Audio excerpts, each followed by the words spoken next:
Romain Dugas, je suis chef des services au public aux archives départementales des Yvelines. Alors ça ne va pas être une conférence, hein, c'est pas un cours doctoral.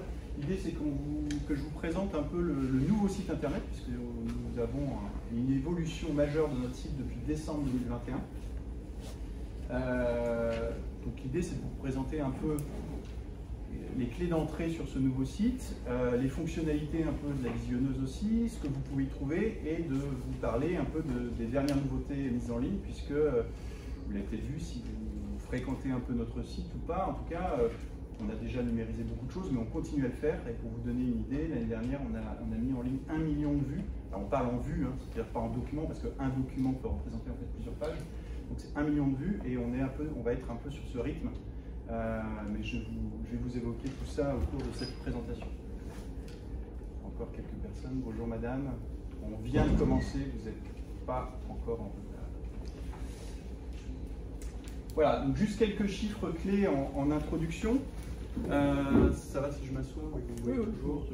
Parce que sinon je n'arrive pas à lire mon écran. Voilà, pour vous donner un peu le ratio aussi entre ce que l'on conserve aux archives départementales. Les archives départementales, c'est à peu près 30 km d'archives. On compte, vous le savez peut-être, en mètres linéaires, a fortiori en kilomètres linéaires pour ce que l'on conserve. Et sur ce métrage, sur le site internet, on a actuellement le dernier décompte, voilà, fait état de plus de 5,5 millions d'images ou de vues, comme on veut les compter. Ça peut paraître beaucoup, et en même temps, vous voyez, le ratio par rapport à 30 km d'archives, c'est 1% des fonds que l'on conserve. Mais ça représente malgré tout quelque chose de non négligeable, et notamment pour ce qui intéresse la généalogie, beaucoup des grands ensembles intéressants pour la recherche généalogique sont déjà numérisés. Et vous voyez que le site draine une fréquentation non négligeable également. Alors, ce que je vais vous présenter aujourd'hui, c'est comment naviguer sur ce site.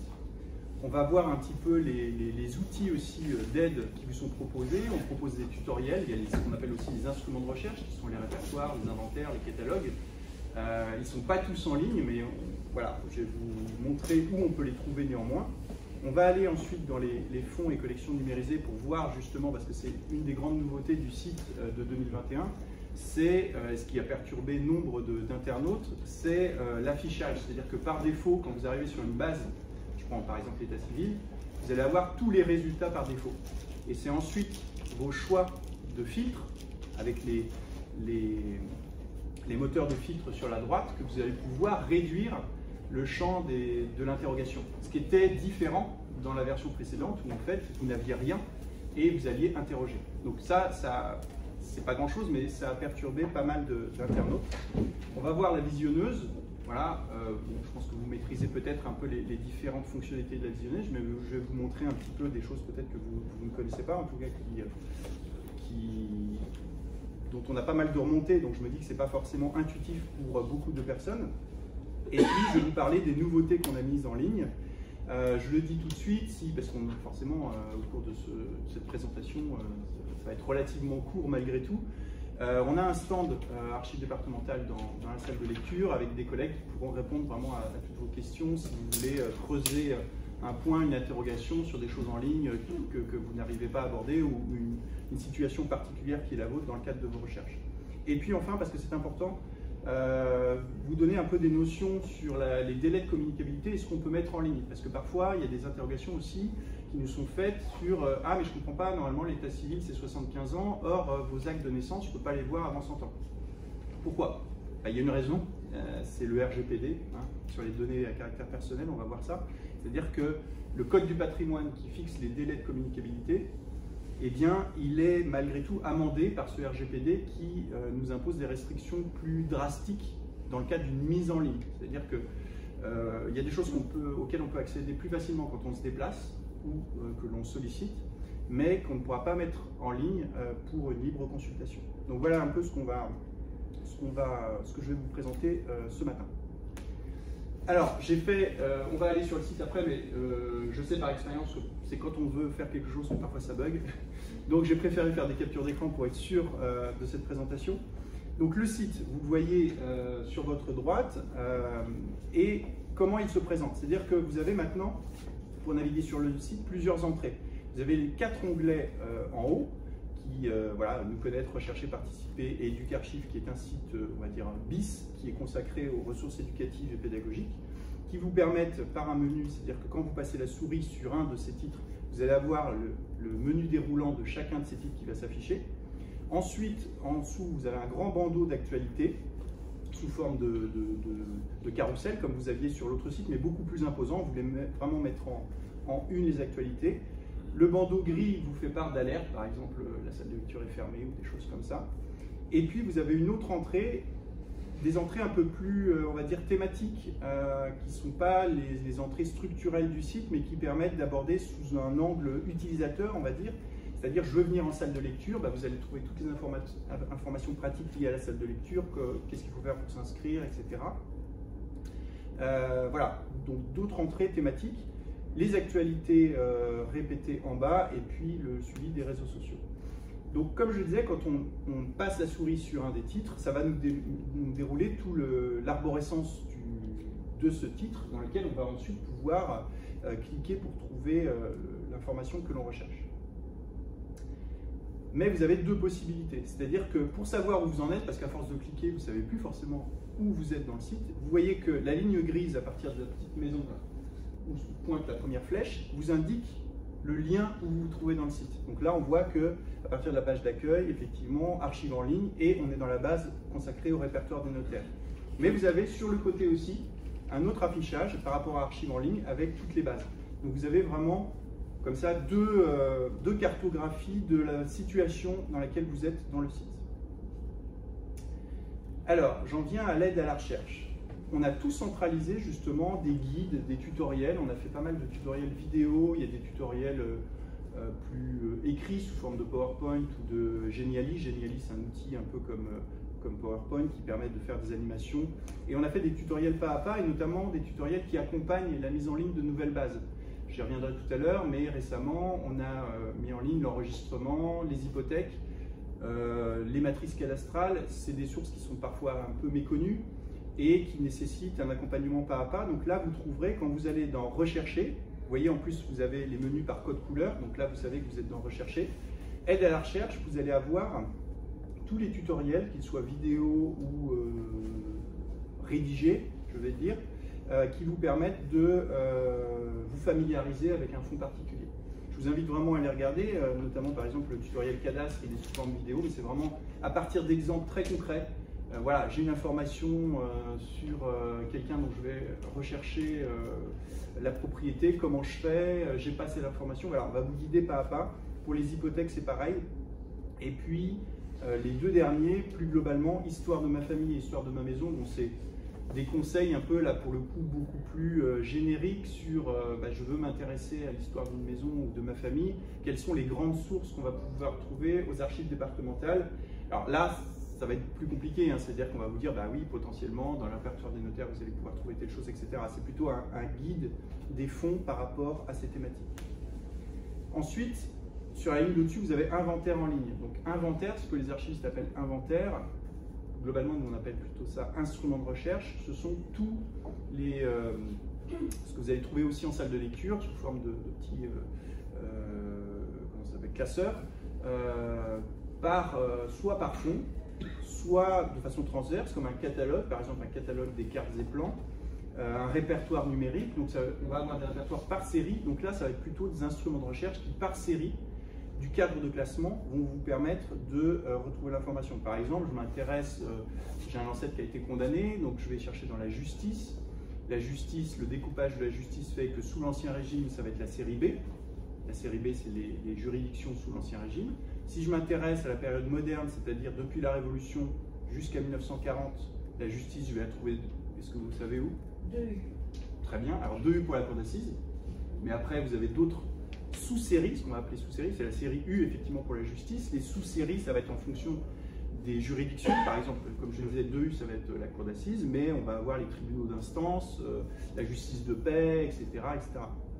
Et la particularité, c'est que normalement, plutôt, quand on parle des archives contemporaines, c'est-à-dire postérieures à 1940, on va faire une coupure justement à 1940, mais la justice, la grande réforme de la justice, c'est 58.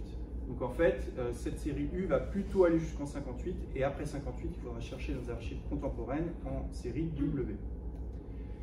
Alors, justement, ce que j'évoquais sur les outils de la recherche, les instruments de recherche, ils vont être fonction du cadre de classement. Donc vous voyez le début à droite, c'est-à-dire que si vous cliquez sur une série, par exemple comme la série A, qui est le pouvoir souverain sous l'Ancien Régime, vous allez trouver sur votre droite l'ensemble du cadre de classement, donc l'arborescence du cadre de classement qui va vous... Ce cadre de classement, il est commun à toutes les archives départementales, c'est-à-dire que vous allez trouver le même fonctionnement, la même organisation des archives, où que vous alliez. Et donc, pour chacune de ces séries, à minima en salle, vous allez pouvoir trouver l'instrument de recherche, et pour nombre d'entre elles, mais ça va être une des nouveautés qui va arriver prochainement, vous allez avoir la plupart des instruments de recherche qui vont être disponibles en ligne. Alors, j'en viens maintenant, une fois qu'on sait un peu où chercher, en tout cas dans ce qui est en ligne, puisque l'objet de cette présentation, c'est bien sûr le site internet avant tout, je vais aller sur une base. Donc, j'ai pris par exemple l'état civil, donc je vais, rappelez-vous, dans Rechercher, Archives en ligne, et puis ensuite je vais avoir toutes les bases des archives qui ont été numérisées. Donc si je vais dans les registres paroissiaux et d'état civil, tous les résultats vont être affichés par défaut. C'est la nouveauté que j'expliquais tout à l'heure de ce site. Alors il y a des gens que ça a perturbé parce qu'effectivement ils voient 13 310 résultats, j'ai la commune, alors c'est classé par défaut par ordre alphabétique en l'occurrence pour l'état civil et les paroissiaux. Mais vous voyez que sur votre droite, vous avez cette colonne qui va vous permettre de filtrer les recherches. Alors, il n'est pas nécessaire de remplir tous les filtres. C'est-à-dire que c'est en fonction de ce que vous voulez et ce que vous recherchez. Forcément, souvent, vous n'avez pas la cote, donc inutile de remplir le champ cote, mais généralement, si vous recherchez un acte d'état civil, vous allez saisir à minima le nom de la commune. Ce qui peut être pratique aussi, c'est de déterminer, si vous le savez, tout de suite l'acte en question. Si c'est un acte de baptême, vous allez pouvoir, dans type d'acte, vous voyez, acte, vous allez pouvoir sélectionner le type d'acte qui vous intéresse, mariage, baptême, sépulture, etc. Et en fonction des filtres que vous allez mettre, ça va forcément vous affiner les résultats. Attention, si vous avez filtré sur le nom d'une commune, donc vous allez voir, on pourra faire un exemple tout à l'heure, vous allez avoir le nom de la commune qui s'affiche. Si vous changez ensuite de résultat, il faut penser à décocher cette commune. C'est-à-dire que si vous rajoutez une commune, lui, il va considérer que vous recherchez dans les deux communes. Donc peut-être que, et c'est là qu'il y a une subtilité aussi, c'est-à-dire que vous allez voir que pour nombre de champs, vous avez ce qu'on appelle des booléens, c'est-à-dire quelque chose qui va vous dire et ou, par exemple. Si vous mettez et que vous mettez deux termes, ça veut dire qu'il va chercher absolument dans les deux termes. S'il n'y a qu'un des deux termes, il ne va pas vous sortir le résultat. Si vous mettez ou, ça veut dire qu'il va chercher dans l'un ou l'autre. Ça me paraît simple, mais ça ne l'est pas forcément. Il y a des gens qui vont me dire, j'ai mis le nom de deux communes, j'ai mis et puis je ne trouve pas. Oui, parce que s'il n'y a pas les deux communes, il ne va pas trouver. Donc attention au et ou. Une fois qu'on a affiné un petit peu nos recherches, va apparaître effectivement l'image du document numérisé. Alors parfois il peut s'avérer que l'œil est fermé. Il y a une petite croix sur l'œil. Ça veut dire que le document a bien été numérisé, qu'il existe, qu'il va être consultable en salle, mais pas sur Internet. Et je vais revenir à la fin de ma présentation sur effectivement ce qui est possible de mettre en ligne et ce qui ne l'est pas. Mais ça veut dire que le document existe bien. Voilà. En tout état de cause, on vous précise maintenant dans la plupart des bases, dans l'introduction, c'est vrai que les gens ne lisent pas souvent les introductions des bases et c'est dommage parce qu'ils nous posent des questions qui sont déjà, dont la réponse est déjà renseignée. On précise maintenant la proportion, par exemple, de ce qui est numérisé et disponible sur le site internet de l'ensemble de la collection dans les archives départementales. Donc sous forme de pourcentage et puis sous forme de tranche chronologique. On va vous dire par exemple, sur l'enregistrement, on a mis en ligne jusque dans les années 60 et puis ou 80 et le reste va être en salle uniquement. Donc voilà, pour savoir la complétude un petit peu des collections, il y a cette possibilité. En tout état de cause, pour l'état civil, tout ce qui est numérisé, tout ce qu'on a est numérisé et en ligne. J'en viens maintenant à la visionneuse. Vous avez cliqué sur l'œil, vous avez ouvert votre document. Comment ça se passe? Il y a peut-être des choses que vous ne connaissez pas encore. Alors, il y a des choses intuitives et que vous connaissez certainement, bien sûr. Pour passer d'une page à l'autre, j'utilise les petites flèches droite-gauche et puis les doubles flèches vont me faire sauter en fait. Alors, je ne sais pas s'il y a un nombre fixe, mais ça, en gros, de 10 en 10, voilà. Mais peut-être ce que vous ne savez pas, c'est que les petites flèches un peu obliques comme ça va vous permettre de passer d'un registre à l'autre ou d'un document à l'autre sans avoir à revenir à la requête initiale. C'est-à-dire que si vous êtes dans l'état civil, vous allez pouvoir ainsi sauter d'un registre, le registre suivant dans l'ordre à partir de ce document-là sans avoir à revenir, ce qui est quand même pratique. Et puis bien sûr, vous avez la possibilité de taper directement un numéro de page dans le champ blanc qui va vous permettre d'aller à la page désirée. Le plein écran avec la flèche à droite, la croix pour fermer l'image, et puis les 3 petits points, ça aussi, il y a des gens, ça peut paraître tout bête, mais ils nous disent votre visionneuse elle est nulle, on ne peut pas zoomer. Si, on peut zoomer. Il faut cliquer sur ces 3 petits points qui vont donner accès aux fonctionnalités. Par défaut, vous allez arriver sur le petit i qui va être la notice de présentation de l'image, c'est-à-dire quel est l'acte concerné, la date, une description éventuellement, si vous êtes sur une carte par exemple, l'auteur, enfin voilà, tous les éléments contextuels, ce qu'on appelle les métadonnées du document concerné. Par défaut, c'est la page qui va s'afficher. Ensuite, le deuxième onglet, le petit triangle, c'est effectivement si vous constatez une erreur, ce qui peut arriver effectivement notamment sur l'état civil qui avait été numérisé à partir des, notamment pour partie des, évidemment l'échappée, les microfilms, voilà. Donc il y a eu pas mal d'erreurs, il y a des reprises qui sont faites, mais si vous constatez par exemple qu'il y a une page qui semble manquante, qu'il y a une indexation, enfin une date qui est erronée, etc., vous pouvez, en remplissant ici, plutôt que de passer par l'adresse internet, si vous remplissez une remarque ici, ça va pointer en fait directement l'image concernée. Donc pour nous, c'est beaucoup plus évident, c'est-à-dire que nous, on va recevoir votre message qui nous dit sur cette image, vous constatez une erreur, plutôt que nous dire un acte, etc., qui après, avec des imprécisions pour le retrouver, là au moins, vous êtes sûr que vous signalez la bonne page. Le petit outil de bricolage, troisième onglet, vous permet de, bon ça c'est des fonctionnalités un peu classiques, hein, de régler la luminosité, le contraste, le zoom, inversé, je ne sais pas si vous savez ce que c'est, ça permet de voir en négatif. Ça peut être utile par exemple quand ça a été numérisé justement par rapport à des microfilms, etc. Ça va faire un contraste négatif, donc c'est pas forcément utile tout le temps, mais parfois ça peut être utile d'utiliser ceci. Et très utile, le verrouillage de cadrage, c'est-à-dire que si vous faites un zoom précis, il va mémoriser en fait ce cadrage pour les vues suivantes. Très utile aussi quand vous avez un registre, par exemple, vous pouvez faire un affichage mosaïque. Ça aussi, peut-être que vous l'utilisez. Ça vous permet, par exemple, alors c'est peut-être pas utile forcément pour tout, mais quand vous êtes par exemple sur imaginons je sais pas, un atlas d'images, effectivement, pour repérer directement l'image qui vous intéresse, avec l'affichage mosaïque, vous allez pouvoir passer beaucoup plus aisément à ce qui vous intéresse. Et puis les outils de réutilisation avec le permalien. Donc le permalien, c'est-à-dire que si vous cliquez sur ce qui s'appelle permalien, vous allez générer donc, un permalien. C'est-à-dire que vous pouvez l'incruster dans votre blog ou que sais-je, sur votre site ou dans vos fichiers. Et quand vous cliquez ensuite sur ce lien, ça va vous pointer directement sur l'image en question. Vous allez pouvoir revenir à l'image dans le site directement. Et puis bien sûr, vous pouvez télécharger l'image et l'imprimer depuis chez vous.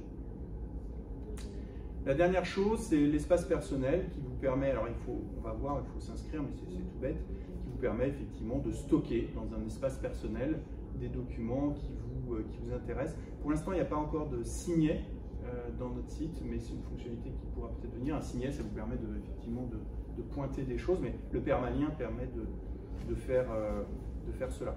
Donc l'espace personnel, comment on y accède? Vous voyez en haut du site le petit bonhomme à côté de la loupe. C'est ce sur quoi il faut cliquer et ensuite il faut s'inscrire et ça vous génère un espace. Alors c'est quelque chose qui à terme a vocation à se développer, notamment par exemple pour les dérogations. C'est-à-dire que nous c'est quelque chose qu'on souhaite utiliser, par exemple quand vous demandez des fiches matricules, vous savez qu'après l'année 1921, la classe 1921, les fiches matricules sont accessibles sur dérogation. c'est pour ça qu'on ne peut pas les mettre en ligne. Donc en fait, ou d'autres dérogations, c'est-à-dire que si vous demandez une dérogation sur un dossier judiciaire non librement communicable, que vous obtenez la dérogation, normalement, effectivement, actuellement, la seule chose, c'est qu'il faut venir en salle et consulter le document en question. On pourra à terme, puisque ce sera un espace sécurisé, permettre justement la mise à disposition des documents demandés par dérogation. C'est quelque chose qui pourra évoluer par la suite. Je propose de garder des questions pour la fin, s'il y en a. Je passe tout de suite aux nouveautés. Les nouveautés du site, donc c'est vraiment, la nouveauté, c'est pas une nouveauté forcément de là tout de suite, mais en gros, on va dire c'est les nouveautés de ces 6 derniers mois. Les terriers, c'est assez récent. Donc les terriers, pour ceux qui ne savent pas ce que c'est, on va dire que c'est une sorte d'ancêtre du cadastre privé.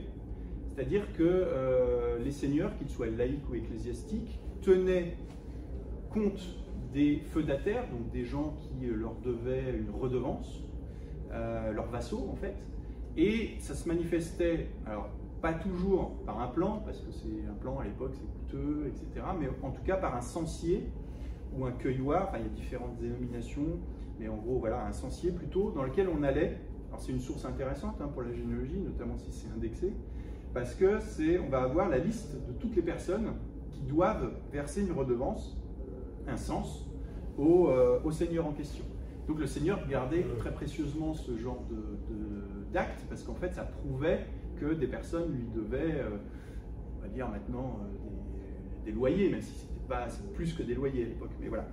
Et donc ces terriers, ils ne sont pas tous conservés chez nous, c'est-à-dire que nous on en a dans certaines séries que je vous indique ici, série G et H pour G et H c'est les archives ecclésiastiques régulières et séculières, et puis pour les propriétaires laïcs dans d'autres séries, mais on a aussi numérisé des terriers qui ont pu être récupérés dans des communes ou auprès de propriétaires privés dont on ne conserve pas forcément l'original chez nous. Donc c'est une source vraiment intéressante pour retrouver, alors après effectivement quand c'est pas numérisé, il faut fouiller, si vous pensez que vous avez un ancêtre, une période qui vivait à tel endroit, peut-être que il versait une redevance, un cens à un seigneur local. Donc voilà, cette nouvelle base des terriers en fait permet d'avoir, on va dire, le pendant d'ancien régime du cadastre napoléonien qui arrive dans le premier tiers du 19e siècle. On a aussi le contrôle des actes. Alors le contrôle des actes, on avait en fait aussi sollicité le public dans le cadre des projets de numérisation qu'on met en œuvre. On avait associé le public par rapport à des fonds qu'on pensait nous numériser pour voir ce qu'ils voulaient voir priorisé en priorité. Le contrôle des actes était ressorti parmi ces demandes. Le contrôle des actes, on va dire que c'est l'ancêtre de l'enregistrement, c'est-à-dire que tous les actes qui étaient passés devant notaire, dans un but à la fois juridique et surtout fiscal, il ne faut pas se leurrer, c'est-à-dire que l'objectif c'était pour faire rentrer des sous dans les caisses de l'État, et juridique, c'est pour ça que je dis juridique aussi, c'était une façon aussi de renforcer l'aspect, oui, le fondement juridique d'un acte.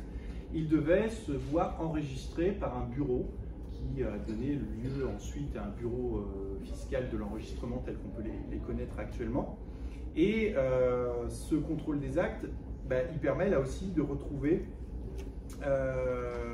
des noms. Enfin, c'est une source très intéressante de recherche généalogique puisqu'on a énormément de noms. Avec chaque acte va donner lieu à une fiche en fait avec le nom et puis le type d'acte qui est concerné. Donc c'est un peu un pendant de recherche pour les minutes des notaires. C'est-à-dire que certaines minutes, vous allez pouvoir parfois retrouver une minute dans le répertoire des notaires, et puis, enfin, en tout cas, l'enregistrement dans le répertoire des notaires, la minute a été perdue pour X raisons. Le contrôle des actes permet d'avoir une nouvelle source, une nouvelle entrée aussi, comme maintenant l'enregistrement, en fait, pour d'autres actes plus contemporains. Autre nouveauté, le registre des droits scellés. Alors, il n'y a pas de faute d'orthographe à droit scellé, ça s'écrit bien comme ça. Et là, donc, on passe dans la suite du contrôle des actes sur les bureaux d'enregistrement, donc les bureaux fiscaux. C'est une source qui a été numérisée et qui, pour le coup, est indexée. Donc, vous pouvez faire une recherche patronymique. Alors, on a uniquement numérisé le bureau de Versailles. Il y a d'autres bureaux. Je vous inviterai à jeter un œil à cette base sur le site internet. Mais là, vous pouvez voir déjà si vous avez un ancêtre sur ce bureau. Donc là, vous allez pouvoir retrouver aussi des actes, alors pour la période qui est indiquée, effectivement, milieu du 19e jusqu'au milieu du 20e siècle. Et vous voyez qu'on retrouve, il y a plus de 29 000 patronymes qui ont été indexés par notre service pour ce type d'archives. Et enfin, quelque chose de très important, les hypothèques aussi. Les hypothèques, puisque c'est quelque chose qui nous est beaucoup demandé. Alors, on va voir, ça vous parle un peu les hypothèques, on voit un petit peu ce que c'est, effectivement. C'est surtout les transcriptions qui sont utilisées. Ça permet là aussi de retrouver un acte notarié qui a été transcrit aux hypothèques. C'est utile à la fois, c'est beaucoup des professionnels qui nous les demandent dans le cadre de succession, mais quand on veut retracer l'historique d'une propriété, c'est quelque chose de très intéressant. Pour que vous ayez une vision un petit peu de ce que l'on conserve, on a mis à jour ce tableau sur le site internet sur la base des hypothèques, puisque là aussi, la complexité de l'Île-de-France fait que la répartition de ces archives est un petit peu compliquée à comprendre. En gros, pour simplifier, mais vous avez ici vraiment le détail strict de ce que l'on conserve, parmi ce que l'on conserve, ce qui est en ligne. En gros, on a, nous, les hypothèques jusqu'en 1900. Voilà. Après 1900, il faut se tourner vers Auxerre. Auxerre conserve l'ensemble de la documentation hypothécaire de l'Île-de-France. Ça risque de changer, parce que je ne vous casse pas que Auxerre, c'est l'État, il cherche à fermer un peu les bureaux, à nous renvoyer tout ça. Alors nous, c'est compliqué parce que ça représente quand même des masses documentaires énormes. Il y a certains services d'AD d'Île-de-France qui sont prêts à accueillir, je crois que l'Essonne l'a déjà fait, ou c'est en passe. Voilà. Et pour ce qui nous concerne, globalement, on va dire que les hypothèques de 1900 à 1955, c'est à Auxerre, et postérieurement à 55, il faut s'adresser au bureau fiscal de Versailles. Ce qu'on a numérisé, nous, actuellement, ce sont les tables et on va dire les indicateurs, mais voilà, globalement les tables alphabétiques. Et vous voyez la répartition entre ce qui est conservé et ce qui est en ligne. Donc vous voyez que par exemple pour le bureau de Mantes, on a les tables jusqu'en 54, tout est en ligne. Versailles, comme je le disais, on n'a que jusqu'en 1900. Et en revanche, ce qui est intéressant, c'est les transcriptions d'actes, puisque c'est souvent c'est ce vers quoi on veut aller. C'est-à-dire que soit en marge d'une minute d'un notaire, vous avez le numéro du volume et de l'acte, enfin ça se présente sous répertoire et volume, et vous allez retrouver comme ça directement dans les hypothèques la transcription qui vous intéresse. Eh bien, sachez que l'objectif pour nous, c'est qu'en la fin de l'année 2023, toutes les transcriptions soient numérisées et en ligne. Donc ça veut dire jusqu'en 1900, puisque c'est jusqu'en 1900 que nous avons. Ça représente quand même un siècle de transcription hypothécaire. Et le bureau de Versailles, je peux vous assurer que c'est vaste, puisqu'en fait ça concerne aussi des études qui n'étaient pas forcément dans les Yvelines. C'est-à-dire que le ressort du bureau de transcription des hypothèques de Versailles couvrait parfois des communes extérieures au département. On a des notaires qui nous écrivent en disant voilà, je cherche un acte d'une étude je dis n'importe quoi, j'y suis Rivette transcrit au bureau de Versailles. Ben non, on ne l'aura pas, puisque comme je vous dis, après 1900, c'est pas chez nous. Voilà. Mais vous avez ce détail sur le site. Alors, j'en viens maintenant à mon dernier point, et puis après on ira sur le site si vous avez des questions. Les délais de communicabilité. Je ne sais pas si vous connaissez un petit peu les délais du Code du patrimoine par rapport aux archives. Ça vous parle un petit peu? Vous avez connaissance un peu de ce qui est communicable, pas communicable, sous quel délai? En gros, on ne va pas rentrer forcément dans l'hyper détail, mais sachez que, par exemple, à partir du moment où il y a des données médicales, le délai c'est 25 ans à compter du décès de la personne, ou 120 ans à compter de la naissance si on ne connaît pas le décès. C'est applicable par exemple pour les fiches matricules. Les fiches matricules, les jeunes gens sont recensés à l'âge de 20 ans, donc 120 ans à compter de leur date de naissance, bah, ça fait 100 ans à compter de l'acte de la fiche matricule. C'est pour ça que les fiches matricules sont normalement communicables au bout de 100 ans. Vous savez néanmoins qu'il y a cette dérogation dont je parlais tout à l'heure, générale, qui a permis l'ouverture jusqu'aux classes 21. Ça c'est pour les données médicales. Donc, ça s'applique à plein de types de documents. C'est-à-dire à partir du moment où un dossier, je sais pas, vous cherchez un ancêtre qui a été placé par la ZE, par exemple, donc ce qu'on appelait avant la DAS, voilà. La ZE, c'est l'aide sociale à l'enfance, non? Eh bien, à partir du moment où il y aurait des données médicales à l'intérieur, ce délai s'appliquerait. Ensuite, on a globalement plutôt le délai de 50 ans qui concerne la vie privée. Donc voilà, à partir du moment où il y a des informations comme des adresses personnelles, des numéros de personnel, je vais prendre un exemple aussi sur justement l'enregistrement, où on va avoir une personne décède, il va y avoir l'avis de décès envoyé à l'administration fiscale, et puis dans le cas où cette personne a des biens qui vont être taxés dans le cadre de la succession, forcément on va avoir le montant des biens, etc. Donc c'est pour ça que les fiches de l'enregistrement vont être communicables au bout de 50 ans, sauf pour les ayants droit, qui ont un droit d'accès, ou dans le cadre des généalogistes professionnels par exemple. Ensuite, on peut passer tout ce qui est document juridictionnel. Donc, attention, l'état civil par exemple est un document juridictionnel, ce n'est pas un document judiciaire mais juridictionnel, puisque l'état civil est encadré par le procureur de la République. Donc l'état civil, c'est 75 ans globalement, sauf les actes de décès qui sont communicables immédiatement à tout requérant.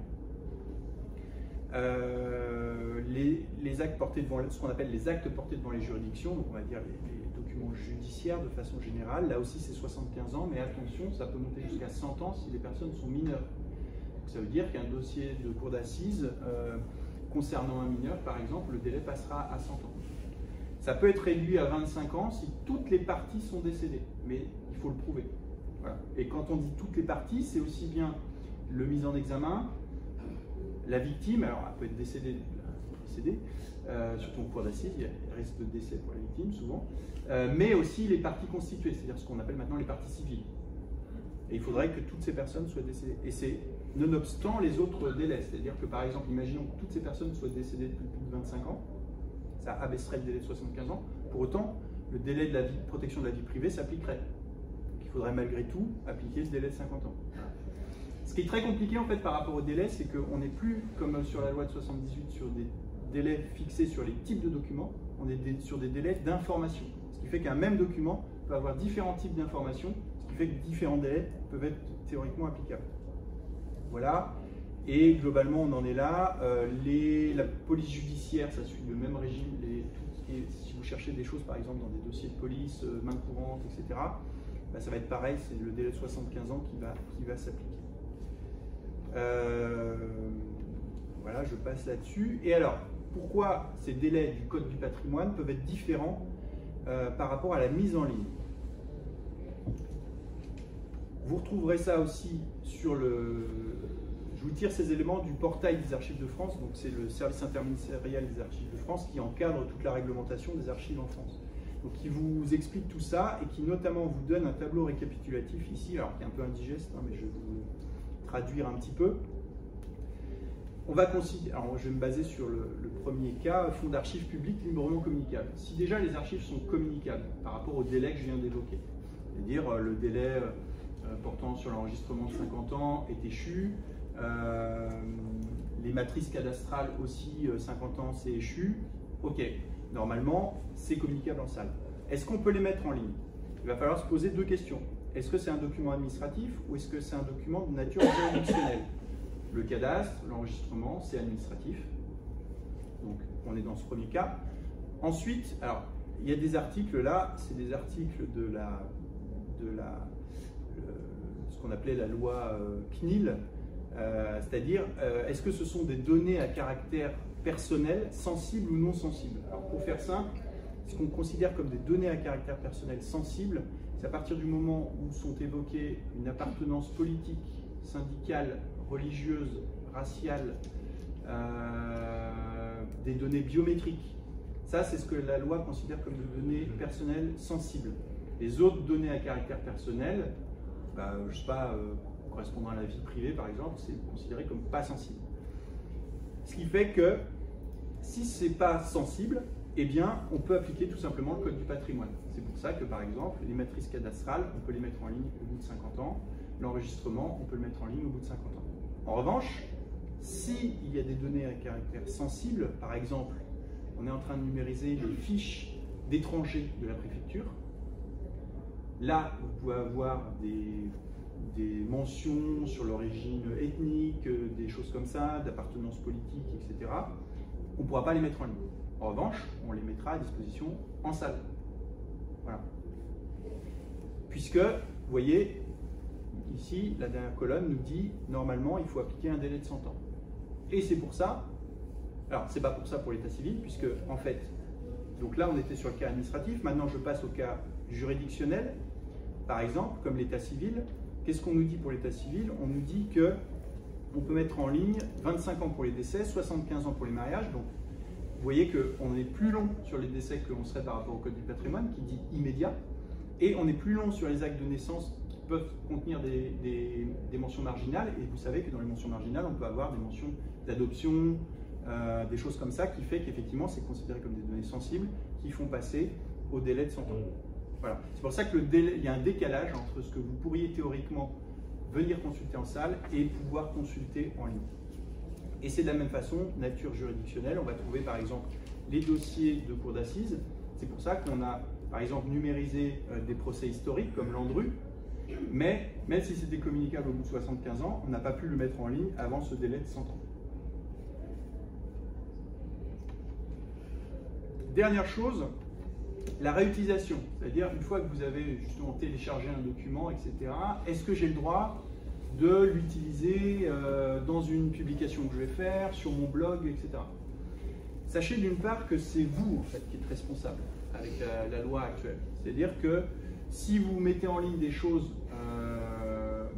hors du cadre du RGPD, c'est vous qui serez responsable et pas nous. Je ne veux pas me disculper, mais sachez-le. Voilà. C'est-à-dire que normalement, le RGPD vous dit qu'à partir du moment où il y a des données à caractère personnel, alors une personne décédée ne peut plus faire prévaloir données à caractère personnel. C'est-à-dire que quand une personne décède, justement, ce qui est rentré dans ce cadre de données à caractère personnel s'efface. Après, voilà, il y a parfois certaines mesures à apporter au-delà de la loi, mais en tout cas, du point de vue juridique, c'est comme ça. Pour ce qui nous concerne, en fait, nous, on est complètement libéral par rapport à ça. C'est-à-dire que nous, il n'y a pas de licence de réutilisation. Vous n'avez pas à nous demander notre avis pour réutiliser un document. C'est-à-dire que si vous voulez télécharger une carte pour illustrer, je ne sais quoi, une publication que vous voulez faire, vous pouvez la télécharger, l'imprimer ou la mettre sur votre blog. Ce qu'on vous demande, et ce que la loi normalement demande, c'est effectivement que vous citiez la source. Vous dites, archive départementale des Yvelines, la cote, s'il y a un auteur éventuel, vous précisez l'auteur, etc. Cela dit, c'est nonobstant, là encore, le droit moral ou de propriété intellectuelle de la personne qui a produit le document. Quand les documents sont publics, c'est-à-dire produits par une administration publique, il n'y a pas de problème. En revanche, les archives départementales peuvent conserver des documents d'origine privée. Je prends un exemple, nous on a des maquettes. On a des maquettes de l'établissement de la ville nouvelle de Saint-Quentin-en-Yvelines qui ont été faites par des architectes. C'est des maquettes sur lesquelles ils ont un droit de propriété intellectuelle. Donc là, il appartient aux réutilisateurs de demander normalement l'autorisation. C'est pareil, on pourrait se dire... Alors, je vous parle de la théorie et la pratique. Par exemple, les cartes postales. On pourrait se dire là aussi, normalement, droit de propriété intellectuelle de l'éditeur ou de l'auteur de la carte postale. Je veux réutiliser une carte postale, je suis censé normalement demander... Bon, il faut être clair, la plupart des cartes postales qu'on a, elles vont jusque dans les années 30. Le droit d'auteur en France, c'est 70 ans après le décès. La plupart de ces éditeurs, ils n'existent plus. Enfin, c'est impossible de retrouver. Vous n'aurez pas de problème si vous réutilisez une carte postale. Voilà, il faut le savoir néanmoins. Sur ce genre de document, il faut parfois se poser des questions. Honnêtement, sur la carte postale, je pense que vous pouvez y aller. C'est jusqu'à 15 ? Oui. Ouais. Mais je suis au bout. Donc, pour ce qui nous concerne, voilà, vous pouvez librement, gratuitement, sans demande préalable, réutiliser le document. Après, voilà, ce qu'il faut savoir, c'est effectivement cette question de droit d'auteur éventuel. Et puis, vous-même, par rapport au RGPD, effectivement, ne pas mettre en ligne des documents sur lesquels vous n'avez pas l'autorisation des personnes concernées sur des informations relatives à leur vie privée. Donc voilà. Mais maintenant, avec le RGPD, vous êtes un peu au fait de tout ça. Écoutez, j'en ai terminé.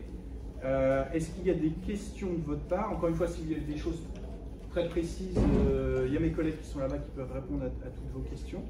Mais est-ce que déjà, il y a... Vous avez parlé de la communicabilité des documents avec un caractère dérogatoire. C'est quoi la dérogation à accorder sur quels critères? Alors, quand on demande une dérogation, alors il y a deux cas. Il y a les fiches matricules. En gros, la dérogation, le cas des fiches matricules est un peu à part parce qu'il a été fixé par un texte de 95 qui déroge au principe même de dérogation. Les fiches matricules, on l'accorde en gros quand il y a un lien de parenté assez direct avec la personne. Voilà. Pour le reste, il y a deux choses qu'on va mesurer. Alors, le principe de la dérogation, c'est que vous nous faites une demande. On va regarder le dossier. Alors, le dossier, il peut être chez nous ou pas chez nous. Ensuite, nous, on va émettre un avis. Le service qui a produit les archives, par exemple, si c'est un dossier judiciaire, on va demander au procureur de la République son avis sur la dérogation. Et ensuite, on vous répond. Ce qu'on va regarder, c'est est-ce que le dossier va être communicable prochainement ou pas? Est-ce que les personnes sont potentiellement toujours en vie ou pas? Est-ce que, en gros, la dérogation qu'on va apporter et donc la possibilité à une personne d'accéder à ces informations fait peser un risque trop grand par rapport à ce que la loi entendait protéger? Je vous prends un exemple. Les jugements de divorce, par exemple, font un peu dérogation au principe de la libre communicabilité des décisions de justice en France. En France, la publication fait que quand un jugement de cour d'assises est rendu, tout le monde peut avoir accès à la minute du jugement. En revanche, les jugements de divorce sont faits ce qu'on appelle en chambre du conseil, c'est-à-dire à huis clos. C'est-à-dire que la motivation du jugement n'est pas communicable au tiers. Mais le rendu est communicable au tiers. C'est-à-dire que même un enfant, l'enfant de parents divorcés, ne peut avoir que la décision du jugement, pas les motifs du jugement. Eh bien, une personne nous avait demandé une dérogation puisqu'elle voulait avoir la décision, enfin les motivations de ses parents. Et dans les motivations, il y avait le fait que son père s'était livré à une forme d'inceste sur sa sœur. Et visiblement, elle ne le savait pas. Elle me dit, dans le message qu'elle nous disait, ma sœur n'a jamais voulu me dire. Donc, ce n'est pas à nous de dévoiler un truc comme ça. Donc là-dessus, par exemple, je vous le dis clairement, nous, on refuse la dérogation. Après, généralement, effectivement, quand ça s'inscrit dans une démarche de recherche d'histoire personnelle, des gens qui ont été placés, veulent retrouver... Voilà, c'est ce genre de choses qu'on va mesurer. Est-ce que ça fait peser un risque trop grand? Est-ce que la communication fera peser... Voilà. C'est des critères qui peuvent paraître... Et dans le cas que vous citez, là, tout de suite, ça paraît quand même assez ahurissant, parce que je pensais que ce genre de document n'était pas aux archives, mais alors pour vous donner les dossiers qui émanent de ce qu'on appelle le tribunal judiciaire, qui était le tribunal de grande instance avant, ils arrivent chez nous au bout de 30 ans. Ah. Ouais, ça, par exemple. Assez court, quand même. Voilà. Est-ce qu'il y a d'autres questions rapides? Est-ce que ça a répondu un peu? Bon, après, encore une fois, on survole. Hein. 3 quarts d'heure, c'est court. Juste l'espace personnel, vous allez faire ce qui a été mis en place déjà pour les années 34, c'est le même système en fait? Alors, je ne sais pas ce qu'on fait les années 34. Ouais, c'est pas, parce qu'en fait, dans l'espace personnel, on peut récupérer des documents de délégation. Alors voilà, c'est en tout cas l'objectif qu'on vise. Pour l'instant, c'est pas le cas. Vous mettre des choses qui ne sont pas librement communicables Ouais. en salle, C'est ce qu'on veut faire. Ouais, c'est ce qu'on va faire. C'est ce que fait aussi les aînés du Poitou. Ouais. En fait, ça permet justement de répondre au principe de dérogation en ayant un espace sécurisé, etc. Donc voilà, c'est ce qu'on va essayer de faire. Ouais. Oui, ça permet de répondre. Voilà. Oui, monsieur. Je découvre votre site, mais vous n'avez pas parlé de l'indexation. Est-ce qu'elle existe? Alors, on a assez peu de. Théoriquement, le site peut le faire. On a fait une indexation collaborative sur les fiches matricules. Actuellement, on n'a pas de base ouverte à l'indexation. C'est des chantiers qui pourront être remis en œuvre, mais pour l'instant, il n'y a pas de projet là-dessus. Je crois qu'on va en rester là. Oui, merci beaucoup. Oh, c'est parfait. Merci beaucoup. Et puis encore une fois, n'hésitez pas à aller voir les collègues si vous avez d'autres questions.